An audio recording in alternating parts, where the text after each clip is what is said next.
പരിണയം വല്ലാത്തൊരു അമർഷത്തോടെയാണ് ആരോഹി വൈകിട്ട് വീട്ടിലേക്ക് കയറി വന്നത്. അവൾ നേരെ റൂമിലേക്ക് പോയി ഡ്രസ്സ് മാറാൻ തുടങ്ങുന്ന നേരത്താണ് വസുതയും അവിടേക്ക് വന്നത്. ആരോഹിയുടെ മുഖത്തെ ഗൗരവം കണ്ടതും വസുത അവളെ സംശയത്തോടെ നോക്കി. ആരോഹി, ഇങ്ങോട്ട് വരുന്ന വഴി നിന്നോട് ആരെങ്കിലും എന്തെങ്കിലും കാര്യം പറഞ്ഞോ? ഇല്ല. എന്താ അമ്മ അങ്ങനെ ചോദിച്ചേ?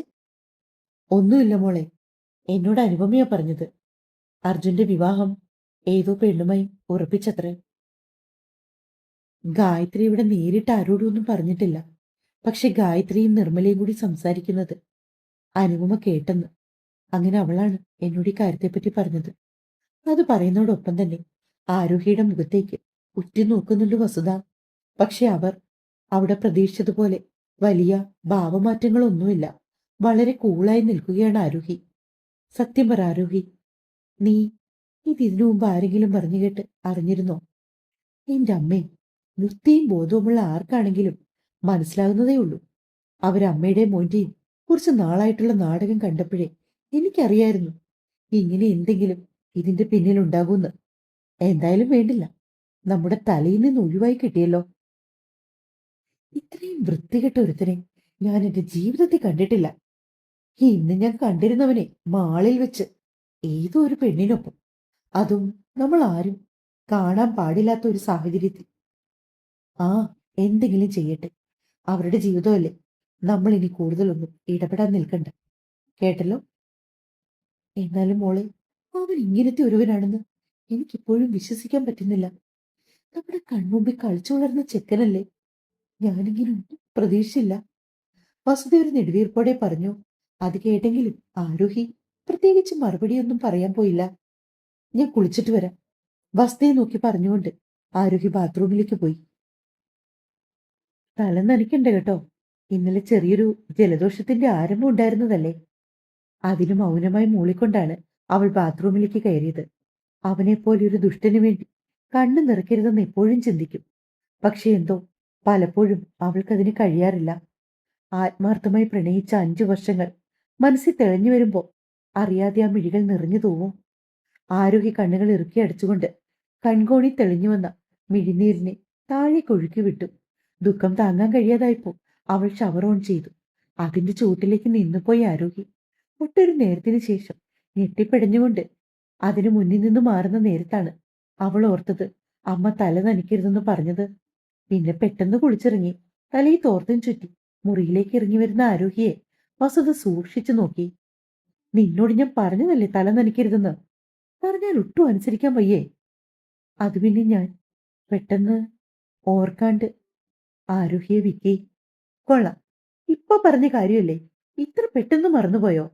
വസുത അവളുടെ അടുത്തേക്ക് വന്നു നിന്ന് അവളെ ചേർത്ത് പിടിച്ചു. ആരോഹി അവരുടെ മാറിലേക്ക് മുഖം പൂഴ്ത്തിക്കളഞ്ഞു. പറ്റുന്നില്ലമ്മേ. നേർത്തൊരു തേങ്ങലോടെ അവൾ പറഞ്ഞപ്പോ വസുത അവളെ കൂടുതൽ ചേർത്ത് പിടിച്ചു. അമ്മയ്ക്കറിയാം, സമയെടുക്കും. പക്ഷെ മറക്കണം, അവനെപ്പോലൊരു വൃത്തികെട്ടവനെ സ്നേഹിച്ചതിന്റെ പേരിൽ എന്റെ മകൾ ഒരിക്കലും കരയാൻ പാടില്ല. വസുത തന്നാൽ ആവും വിധമെല്ലാം ആരോഗ്യയെ സമാധാനിപ്പിച്ചു. അന്ന് വൈകുന്നേരം ആയപ്പോ തന്നെ നേരിയ രീതിയിൽ ജലദോഷം പിടിച്ചവൾക്ക്. വൈകിട്ടായപ്പോ വല്ലാത്ത ക്ഷീണവും തളർച്ചയും. ക്ഷീണിച്ചവശയായി കിടക്കുന്ന ആരോഗ്യയുടെ തൊട്ടരികിൽ തന്നെ ഇരിക്കുകയാണ് വസ്ത. മോളെ, അമ്മ താഴെ പോയി കുറച്ച് ആഹാരം എടുത്തോണ്ട് വരട്ടെ? വേണ്ടമ്മ, എനിക്ക് തീരെ വിശപ്പില്ല. മോളെ, അത് ഈ ജലദോഷത്തിന്റെയാ.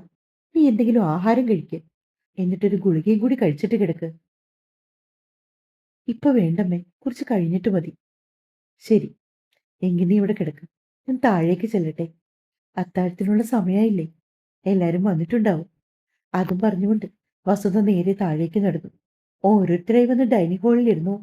ഗായത്രിയും അർജുനും ശബരിയും അങ്ങനെ തുടങ്ങി ആ വീട്ടിൽ എല്ലാവരും വന്നിരുന്നു. എല്ലാവർക്കും ആഹാരം വിളമ്പി അവർ ഓരോരുത്തരും കഴിച്ചു തുടങ്ങിയപ്പോഴാണ് കൃഷ്ണമേനോൻ ചോദിച്ചത്, ആരോഗ്യ എവിടെ? ഊണുമേശയിൽ ആ വീട്ടിൽ അപ്പോഴുള്ള എല്ലാ അംഗങ്ങളും ഒരുമിച്ചിരുന്ന് ഭക്ഷണം കഴിക്കണമെന്നത് കൃഷ്ണമേനോന് നിർബന്ധമുള്ള കാര്യമാണ്. കൃഷ്ണമേനോന്റെ ഭാഗത്തു നിന്നും അങ്ങനെ ഒരു ചോദ്യം പെട്ടെന്ന് വന്നതും എല്ലാവരുടെയും നോട്ടം വസുതയ്ക്ക് നേർക്ക് നീണ്ടു. അതച്ഛാ, അവൾക്ക് വയ്യ, തലവേദനയോ മറ്റോ ആണ്. മരുന്നൊന്നും കഴിച്ചില്ലേ? കഴിച്ചു, കഴിച്ചിട്ടാ കിടന്നത്. അപ്പോൾ തന്നെയാണ് ശബരി പറഞ്ഞത്. ഭക്ഷണം കഴിച്ചു കഴിഞ്ഞ ശേഷം ശബരിക്ക് എല്ലാവരോടുമായി കാര്യങ്ങൾ പറയാനുണ്ട്. പറഞ്ഞ പോലെ തന്നെ എല്ലാവരും ആഹാരമൊക്കെ കഴിച്ചു കഴിഞ്ഞ് നേരെ ലിവിംഗ് റൂമിൽ ചെന്നിരുന്നു. ശബരിക്ക് തൊട്ടടുത്ത് തന്നെ ഉണ്ടായിരുന്നു ഗായത്രി. അവൾക്ക് അരികിൽ അർജുനുമുണ്ട്. അച്ഛാ, ഞാൻ പറയാൻ ഉദ്ദേശിച്ചത് എന്താണെന്ന് വെച്ചാൽ അർജുന്റെ വിവാഹകാര്യത്തെ പറ്റിയാണ്. എന്തായാലും അർജുനും ആരോഹിയും തമ്മിലുള്ള വിവാഹം ഇനി നടക്കില്ലല്ലോ. ശബരി ഒരു മുഖവുരിയോടെ പറഞ്ഞു തുടങ്ങി. അതെ ശബരി, അതെന്തായാലും നടക്കില്ല. കൃഷ്ണമേനോൻ കട്ടായം പോലെ പറയുകയാണ്. അവൻ ഈ വരുന്ന ചിങ്ങത്തിൽ 29 കഴിയും. അതുകൊണ്ട് എത്രയും പെട്ടെന്ന് അവന്റെ വിവാഹം നടത്താമെന്നാണ് ഞങ്ങൾ കരുതുന്നത്. ഒരു വേള എല്ലാവരുടെയും മുഖത്തും ഞെട്ടൽ പടർന്നു. ഇത്ര പെട്ടെന്നോ എന്നൊരു ഭാവമായിരുന്നു എല്ലാവരുടെയും മുഖത്ത്. അത് മറ്റൊന്നും കൊണ്ടല്ല, അർജുന്റെയും ആരോഹിയുടെയും പ്രശ്നങ്ങളെല്ലാം കഴിഞ്ഞ് ഇപ്പോൾ മാസമൊന്നും തികഞ്ഞില്ല. അതിനു മുൻപേ തന്നെ മറ്റൊരു ബന്ധമോ എന്നായിരുന്നു അവരൊക്കെ ചിന്തിച്ചത്. കൃഷ്ണമേനോന്റെ മുഖം ദേഷ്യത്താൽ വലിഞ്ഞു മുറുകി. ഇത്ര പെട്ടെന്ന് തന്നെ വേണമോ ശബരി മറ്റൊരു ബന്ധം? ശബരി എന്തോ പറയാൻ തുടങ്ങിയപ്പോഴേക്കും ഗായത്രി ഇടയിൽ കയറി. അച്ഛാ, അർജുൻ മോന് ഇപ്പൊ ഒത്തുവന്നിരിക്കുന്നത് ഒരു വലിയ ബന്ധമാണ്. അതെന്താണ് ഗായത്രി വലിയ ബന്ധം? ബന്ധങ്ങളിൽ അങ്ങനെ വലുപ്പ ചെറുപ്പമുണ്ടോ? അല്പം കർക്കശമായി കൃഷ്ണൻ എന്ന് ചോദിക്കുമ്പോ ആ നിമിഷം അയാൾക്ക് മുൻപിൽ ഗായത്രിക്ക് ഉത്തരം മുട്ടി. ഗായത്രി, ഇവിടെ വലുതും ചെറുതുമായ ബന്ധത്തിൽ ഒന്നുമല്ല കാര്യം. 5 വർഷക്കാലം അർജുൻ ആരോഹി, ആരോഹിക്ക് അർജുൻ എന്ന് പറഞ്ഞു വെച്ച ഒരു ബന്ധമുണ്ടായിരുന്നു.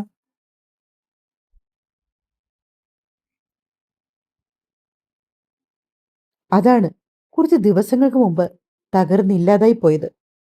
ആ പെൺകുട്ടിയുടെ മാനസികാവസ്ഥയെങ്കിലും നിങ്ങൾ ചിന്തിക്കേണ്ടതല്ലേ? കൃഷ്ണമേനോൻ രൂക്ഷമായി ഗായത്രിയെ വിമർശിച്ചു. ഗായത്രി എന്തോ പറയാൻ തുടങ്ങും മുന്നേ വസുധ പറഞ്ഞു തുടങ്ങി. അച്ഛാ, ദേവി ഇതെന്റെ മകളെ ഇതിലേക്ക് വലിച്ചിഴക്കരുത്. അവൾ ഓൾറെഡി പറഞ്ഞു കഴിഞ്ഞു അർജുനുമായി ഇനി ഒരു ബന്ധത്തിനും അവൾക്ക് താല്പര്യമില്ലെന്ന്. അങ്ങനെയുള്ള സ്ഥിതിക്ക് ഇനി ഏട്ടനും ഏട്ടത്തിക്കും അർജുന്റെ വിവാഹം നടത്തണമെന്നാണ് ആഗ്രഹമെങ്കിൽ അതാവാം. ഒരു കാരണവശാലും എന്റെ മകൾ അതിനൊരു വിലങ്ങുതടിയാവില്ല. അതുകൊണ്ട് ഇനി ആരും ദയവ് ചെയ്ത് അർജുന്റെ പേര് ചേർത്ത് എന്റെ മകളുടെ കാര്യം പറയരുത്. എനിക്കത് ഇഷ്ടമല്ല. വസുധ തീർത്തു പറഞ്ഞു. ഗായത്രിയുടെ മുഖത്ത് ചെറിയ ദേഷ്യം നിറഞ്ഞു. ഗായത്രി, നീ ബാക്കി പറയൂ, കൃഷ്ണമേനോൻ പറഞ്ഞു. ഗായത്രി അർജുനെ കണ്ണു കാണിച്ചതും അർജുൻ മെല്ലെ പറഞ്ഞു തുടങ്ങി. ആവണിക്ക് അവളുടെ കൂടെ പഠിക്കുന്ന ഒരു പയ്യനുമായിട്ട് ഇഷ്ടമുണ്ട്. അയാളെ അല്ലാതെ മറ്റാരെയും വിവാഹം കഴിക്കില്ലെന്നാണ് ആവണി പറയുന്നത്. അതിനെന്താ കുഴപ്പം? നല്ല ബന്ധുവാണെങ്കിൽ നമുക്ക് നടത്തി കൊടുക്കാവുന്നതേ ഉള്ളൂ. ഒരു പ്രശ്നം എന്താണെന്ന് വെച്ചാൽ ആ പയ്യന്റെ ഫാമിലി അമേരിക്കയിലേക്ക് അറിയപ്പെടുന്ന ഒരു വലിയ കൺസ്ട്രക്ഷൻ ഗ്രൂപ്പാണ്. മുത്തച്ഛന് അറിയുമായിരിക്കും, ക്രിസ്റ്റൽ ഗ്രൂപ്പ്. രാമനാഥവർമ്മയുടെ ആണോ? അർജുനെ നോക്കി മേനോ ചോദിച്ചു. അതേ മുത്തച്ഛ. അർജുന ആവേശം കൂടി. ക്രിസ്റ്റൽ ഗ്രൂപ്പ് ചെയർമാൻ രാമനാഥവർമ്മയുടെ മകൻ മാനവ് വർമ്മയാണ് നമ്മുടെ ആവണി സ്നേഹിക്കുന്നത്. അവരുടെ പ്രണയം മാനവിന്റെ വീട്ടിലറിഞ്ഞപ്പോ അവരാകെ വെച്ച ഒരേയൊരു നിബന്ധന എന്താണെന്ന് വെച്ചാൽ മാനവിന്റെ ഒരേയൊരു സഹോദരി മാൻവിയെ ഞാൻ വിവാഹം കഴിച്ചാൽ മാത്രമേ അവരും ഈ വിവാഹത്തിന് സമ്മതിക്കൂ എന്നാണ്. ആഹാ, അത് കൊള്ളാലോ. നല്ല കണ്ടീഷനാണല്ലോ. കൃഷ്ണമേനോൻ കളിയാക്കലിന്റെ മേൻപൊടിയോടെ സംസാരിച്ചു തുടങ്ങി. ഗായത്രിക്ക് കൃഷ്ണമേനോന്റെ സമീപനം അത്ര ഇഷ്ടപ്പെട്ടില്ല. അതെന്താച്ചാ ഒരുമാതിരി കളിയാക്കി പറയും പോലെ. പിന്നല്ലാതെ, നീയും കേട്ടതല്ലേ ഗായത്രി അർജുൻ പറഞ്ഞ കാര്യങ്ങൾ? ആവണിയും ആ പയ്യനും തമ്മിൽ പ്രേമിച്ചു. അവർ തമ്മിൽ കല്യാണം കഴിക്കുന്നു. അതിനെന്തിനാണ് നിന്റെ മകനെ വലിച്ചിരിക്കുന്നത്? ഇതൊക്കെ ഞാൻ ആദ്യമായിട്ടാണ് കാണുന്നത്. പരസ്പരം സ്നേഹിച്ചവർ തമ്മിൽ വിവാഹം കഴിക്കുന്നത് സാധാരണമാണ്. പക്ഷെ ഇങ്ങനൊരു കണ്ടീഷൻ ഇതല്പം വിചിത്രമായതുപോലെ തോന്നി. മാത്രമല്ല, ഇപ്പൊ ഈ സമയം അർജുനും ആരോഹിയും തമ്മിൽ പഴയതുപോലെ തന്നെ പ്രണയത്തിലായിരുന്നെങ്കിൽ നിങ്ങൾ എന്ത് ചെയ്തേനെ? പെട്ടെന്ന് കൃഷ്ണമേനോന്റെ ചോദ്യത്തിൽ ഗായത്രിക്കും ശബരിനാഥനും അർജുനും ഒരുപോലെ ഉത്തരം മുട്ടിപ്പോയി. പരസ്പരം മുഖത്തോടെ മുഖം നോക്കി ദേഷ്യം കടിച്ചുപിടിച്ച് നിന്നവർ. തൽക്കാലം അങ്ങനെ ചിന്തിക്കേണ്ട കാര്യമില്ലച്ചാ, ഗായത്രി തന്ത്രപൂർവം പറഞ്ഞു. എനിക്കിപ്പോ മനസ്സിലാവുന്നുണ്ട് അർജുന്റെ ആരോഹിയുടെ ബന്ധത്തിൽ എന്താണ് സംഭവിച്ചതെന്ന്. എടുത്തടിച്ചതുപോലെ കൃഷ്ണമേനോൻ അത് പറഞ്ഞപ്പോ അർജുന്റെ തല കൂടുതൽ കുനിഞ്ഞു. നിങ്ങളൊക്കെ ഉദ്ദേശിച്ചതുപോലെ കാര്യങ്ങൾ നടന്ന സ്ഥിതിക്ക് ബാക്കി കൂടി പറയൂ, കേൾക്കട്ടെ. കൃഷ്ണമേനോൻ പറഞ്ഞപ്പോ ഗായത്രി വീണ്ടും പറഞ്ഞു തുടങ്ങി. ഞങ്ങൾ രാമനാഥവർമ്മയ്ക്ക് വാക്കുകൊടുത്തു. അർജുന്റെയും മാൻവിയുടെയും പിന്നെ ആവണിയുടെയും മാനവിന്റെയും വിവാഹം ഒരേ പന്തലി വെച്ച് ഒരുമിച്ച് നടത്താന്ന് ഗായത്രി പറഞ്ഞു നിർത്തി. ഇതങ്ങ് ആദ്യമേ പറഞ്ഞാ പോരായിരുന്നു ഗായത്രി? അത് അതിനെന്തിനാണ് ഇങ്ങനെ വളഞ്ഞു മൂക്ക് പിടിക്കാൻ നിൽക്കുന്നേ? കൃഷ്ണമേനോന്റെ മുൻപിൽ ഉത്തരമില്ലാതെ നിന്ന ഗായത്രി അയാളെ നോക്കി ഒരു വിളറിയ ചിരി ചിരിച്ചു. കാര്യങ്ങളെല്ലാം നിങ്ങൾ തീരുമാനിച്ച സ്ഥിതിക്ക് ഇനിയെല്ലാം അതിന്റെ വഴിക്ക് നടക്കട്ടെ, മേനോ പറഞ്ഞു. അല്പനേരം ആ ഹോളിൽ മൗനം തളം കെട്ടി നിന്നു. ബാക്കിയുള്ളവരെല്ലാവരും പരസ്പരം മുഖത്തോട് മുഖം നോക്കിയെങ്കിലും ആർക്കും ഒന്നും സംസാരിക്കാനില്ലാത്തതുകൊണ്ട് സാവധാനം ഓരോരുത്തരായി അവരവരുടെ മുറികളിലേക്ക് പോയി. ഏറ്റവും ഒടുവിൽ പോകാനായി നിന്ന ശബരിയെ കൃഷ്ണമേനോൻ പിന്നിൽ നിന്ന് വിളിച്ചു. ശബരിക്ക് സ്വന്തം അച്ഛന്റെ മുഖത്തേക്ക് തല ഉയർത്തി നോക്കാനാകുന്നുണ്ടായിരുന്നില്ല. ഗായത്രിയുടെ തീരുമാനങ്ങൾക്ക് മുമ്പിൽ പല സമയങ്ങളിലും അർത്ഥസമ്മതമൂളാൻ വിധിക്കപ്പെട്ട ആളാണ് ശബരി. ശബരിയുടെയും ഗായത്രിയുടെയും ജീവിതത്തിലെ അവസാന വാക്ക് എപ്പോഴും ഗായത്രിയുടേതാണ്. അവരോട് വഴക്കുണ്ടാക്കി കാര്യം നേടിയെടുക്കാൻ ശബരി മെനക്കെടാറില്ല എന്നാണ് സത്യം. നിന്റെ ഭാര്യയും മകനും ഒക്കെ പറഞ്ഞത് നീ കേട്ടോ? കേട്ടു വച്ചാ. നിനക്കത് യാതൊരു അഭിപ്രായവും പറയാനില്ലേ? സ്വന്തം പെങ്ങളുടെ മകളുടെ കണ്ണീരിൽ ചവിട്ടിയാണ് നീയും നിന്റെ ഭാര്യയും നിന്റെ മകനു വേണ്ടി ഒരു പുതിയ ബന്ധം ഉറപ്പിക്കാൻ പോകുന്നത്. അടിത്തറ ഇളകി വീഴാതെ സൂക്ഷിച്ചു. അച്ഛൻ, ഞാൻ ശബരി എന്തോ പറയാനായി വന്നതും കൃഷ്ണമേനോൻ അയാളെ കൈ ഉയർത്തി തടഞ്ഞു. ഇത്രയും നേരം ഉറങ്ങിപ്പോയ നിന്റെ നാവ് അങ്ങനെ തന്നെ ഇരിക്കട്ടെ. ഭാര്യയുടെയും മകന്റെയും എല്ലാവരുടെയും അഭിപ്രായങ്ങളെ നമ്മൾ മാനിക്കണമെന്ന് കരുതി അവർക്ക് എന്തും പറയാനുള്ള ലൈസൻസ് കൊടുത്ത് അവർ പറയുന്ന അനുസരിച്ച് കേട്ടോക്കാനിച്ച് നിൽക്കുമല്ലോ വേണ്ടത്. നിനക്ക് നിന്റേതായ ഒരു നിലപാട് വേണം, ശരി തെറ്റുകൾ വേണം. അല്ലാതെ ആരുടെയും കയ്യിലെ കളിപ്പാവിയായി ജീവിതം ഹോമിക്കരുത്. കൃഷ്ണമേനോൻ അത്രയും പറഞ്ഞുകൊണ്ട് അയാളുടെ മുറിയിലേക്ക് നടന്നു. ആ വലിയ വീട്ടിലെ ഹോളില് ശബരി തനിച്ചായി. പിറ്റേ ദിവസം പ്രതീക്ഷിക്കാത്ത കുറച്ച് അതിഥികൾ ആ കുടുംബത്തേക്ക് വന്നു. അത് മറ്റാരുമായിരുന്നില്ല, രാമനാഥവർമ്മയും ഭാമിലിയുമായിരുന്നു. സമയം ഏകദേശം 10 മണിയോട് അടുത്തിരുന്നു.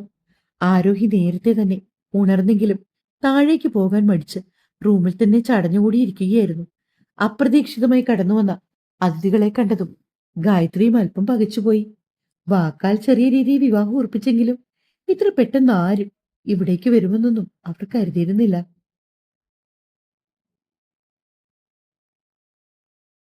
രാമനാഥവർമ്മയ്ക്കും ഭാര്യ മനസ്വിനിക്കുമൊപ്പം മകൻ മാനവവർമ്മയും മകൾ മാൻവിയും ഉണ്ടായിരുന്നു. ഒറ്റ നോട്ടത്തിൽ തന്നെ ഗായത്രിക്ക് മാൻവിയെ ബോധിച്ചു. ആരോഹിയുടെ അത്രയും സൗന്ദര്യമില്ലെങ്കിൽ പോലും മാൻവിയുടെ ആസ്തിയെക്കുറിച്ച് ഓർത്തപ്പോ ആരോഹി മാൻവിക്ക് മുൻപിൽ ഒന്നുമല്ലെന്ന് തോന്നിപ്പോയി ഗായത്രിക്ക്. അവർ അതിഥികളെ സ്വീകരിച്ചുകൊണ്ട് അകത്തേക്കിരുത്തി. അപ്പൊ തന്നെ രാമനാഥിന്റെ ഡ്രൈവർ പോയി അവരുടെ കാറിന്റെ ബാക്കിൽ നിന്നും വീട്ടിലെ ഉള്ളവർക്ക് വേണ്ടി വാങ്ങിയ വസ്ത്രങ്ങളും കുറെ പഴവർഗ്ഗങ്ങളും എല്ലാം എടുത്തുകൊണ്ടുവന്ന് ടേബിളിൽ വെച്ചു. കാര്യം കൃഷ്ണമേനോന് ഇഷ്ടമില്ലാത്ത വിവാഹമാണെങ്കിൽ പോലും വീട്ടിൽ വന്ന അതിഥികളോട് മുഖം കറുപ്പിച്ച് സംസാരിക്കാൻ അവർ പഠിച്ചിട്ടില്ലായിരുന്നു. അതുകൊണ്ട് തന്നെ വന്നവരെയെല്ലാം നല്ല രീതിയിൽ തന്നെ അവർ സൽക്കരിച്ചു. അപ്പോൾ തന്നെയാണ് ആരോഹി താഴേക്ക് ഇറങ്ങി വന്നത്. അവിടെ ഇരുന്ന എല്ലാവരുടെയും കണ്ണും ഒരു നിമിഷം അവളുടെ മേൽ പതിഞ്ഞു. നന്നേ വെളുത്ത് ചന്ദനത്തിന്റെ നിറത്തിലൊരു പെണ്ണ്. പച്ചയും മെറൂണും ഇടകലർന്ന ധാവണിയാണ് അവളുടെ വേഷം. അരക്കെട്ടും കഴിഞ്ഞ് ഭംഗിയായി താഴെ കുതിർന്ന് മുട്ടൊപ്പം കിടക്കുന്ന കറുത്ത കട്ടിയുള്ള മുടിയിഴകൾ. ആകെയുള്ള ഒരുക്കമെന്ന് പറയുന്നത് നെറ്റിയിലെ ചുമന്ന വട്ടപ്പൊട്ട് മാത്രം. തലേദിവസം ഉറങ്ങാതിരുന്ന് കരഞ്ഞതിന്റെ ഫലമായി അവളുടെ മൂക്കിൻ തുമ്പും കവിൾത്തടവും നന്നേ ചുവന്നുപോയി. എന്നാലും ആ ചുവപ്പ് പോലും അവൾക്കൊരു അഴകായിട്ടാണ് കണ്ടു നിന്നവർക്ക് തോന്നിയത്. ഒറ്റ നോട്ടത്തിൽ മച്ചിൻ മുകളിലെ ഭഗവതി താഴേക്ക് എഴുന്നള്ളിയതുപോലെ ഒരു രൂപം. ഹാളിൽ ഇരിക്കുന്നവരിലേക്ക് ഒരു വേള അവളുടെ ദൃഷ്ടികൾ പതിഞ്ഞെങ്കിലും അവർക്കൊപ്പം അടുത്ത് നിൽക്കുന്ന അർജുനെയും ആവണിയെയും കണ്ടതോടുകൂടി ആരോഹി കാര്യങ്ങൾ ഏകദേശം ഊഹിച്ചു. വീട്ടിൽ വന്ന അതിഥികൾക്കൊരു ചിരി പോലും സമ്മാനിക്കാതെ അവൾ നേരെ അടുക്കളയിലേക്ക് പോയി. മാനവിന്റെ കണ്ണുകൾ ആരോഹി പോയ വഴിയെ സഞ്ചരിച്ചു. എന്നാൽ അത് കണ്ട ആവണിക്ക് ഉള്ളിന്റെ ഉള്ളിലൊരു കുശുമ്പ് തോന്നി. ആരോഗ്യോട് അതിന്റെ പ്രതിഫലനം എന്നോണം മാനവിന്റെ കൈകളിൽ അമർത്തി നുള്ളി അവണി. മാൻവിയും ഒരു നിമിഷം ആരോഗ്യെ നോക്കിയിരുന്നു. എന്നിട്ടവൾ പതിയെ ശബ്ദം താഴ്ത്തി അവളുടെ ചെവി ചോദിക്കുകയും ചെയ്തു. ഇതാണോ അവൾ? ആരോഹി? അതേ എന്ന അർത്ഥത്തിൽ ഒന്ന് മൂളിയത് മാത്രമേ ഉണ്ടായിരുന്നുള്ളൂ ആവണി. അവൾ കൊള്ളാം. അർജുനെ കുറ്റം പറയാൻ പറ്റില്ല. മാനവി മനസ്സിലോർത്തു. മാൻവിയെ കണ്ടപ്പോ മുതൽ ഗായത്രി അവളുടെ അടുത്തു നിന്നും മാറാതെ തൊട്ടും തലോടിയും അവൾക്കൊപ്പം തന്നെ നിന്നു. അടുക്കളയിലേക്ക് പോയ ആരോഹി വേഗം മുകളിലേക്ക് പോയപ്പോഴും എല്ലാവരുടെയും ശ്രദ്ധ അങ്ങോട്ടേക്ക് നീണ്ടു. മുറി കയറി വന്നതോടെ അതുവരെ പിടിച്ചു നിർത്തിയ കണ്ണീരല്ല പുഴ പോലെ ആരോഹിയുടെ മിഴികളിലൂടെ ഒലിച്ചിറങ്ങി. മനസ്സിനി ഗായത്രിയോട് എന്തൊക്കെയോ ചോദ്യങ്ങൾ ചോദിക്കുന്നുണ്ട്. അവർ നാട്ടിൽ വന്നിട്ടൊരു ദിവസം മാത്രമേ ആയിട്ടുള്ളൂ. നാട്ടിൽ അവർ വാങ്ങിയ പുതിയ വില്ലയിലേക്ക് എല്ലാവരെയും ഇൻവൈറ്റ് ചെയ്തിട്ടാണ് അവർ മടങ്ങിപ്പോയത്. എത്ര നല്ല കുടുംബം അല്ലേ നിർമ്മല? അവർ പോയി കഴിഞ്ഞതും ഗായത്രി നിർമ്മലയോടായി ചോദിച്ചു. അതെ അതെ, എന്റെ മോന്റെ ബാക്കിയാ മാൻവിക്കുട്ടി. ഗായത്രി നെഞ്ചിൽ കൈവച്ചുകൊണ്ട് അത് പറഞ്ഞു. അതേ സമയത്ത് തന്നെയാണ് എന്തോ ആവശ്യത്തിനായി ആരോഹി താഴേക്ക് ഇറങ്ങി വന്നത്. പെട്ടെന്ന് ആരോഗ്യെ കണ്ടതും ഗായത്രി മുഖം തിരിച്ചു. ആരോഹിക്കത് വലിയ വിഷമമായി. അവളുടെ ഓർമ്മകൾ കുറച്ചു ദിവസം പിന്നിലേക്ക് നീണ്ടു.